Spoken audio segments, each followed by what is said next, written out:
sont bloqués et on restera jusqu'au bout pour pas qu'ils partent. Déterminée, banderole déployée, la flottille des activistes de Greenpeace est parvenue à bloquer 3 tonniers d'un coup en déployant un épais câble métallique. Ok, quand tu veux.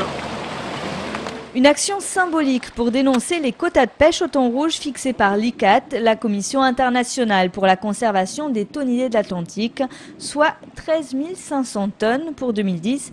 C'est déjà beaucoup trop, selon l'association écologiste. Ce n'est absolument pas suffisant. Ce sont d'ailleurs des décisions politiques intérimaires qui ont été prises à la réunion de l'ICCAT fin 2009 et qui ne correspondent absolument pas aux objectifs qui devraient être engagés dans une optique de sauvegarde des ressources à long terme.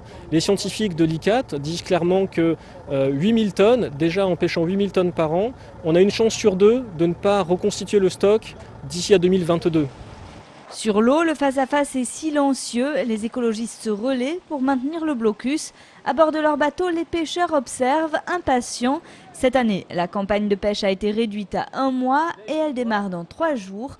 Pour eux, le temps presse. On n'est pas là pour se battre. On n'est pas des voyous, on est des gens honnêtes, des travailleurs. Nous avons des autorisations pour travailler, on n'est pas là pour se battre. Ça fait 11 mois que nous ne travaillons pas parce que nous attendons notre saison, notre campagne de thon qui dure 1 mois, avec peu de quotas.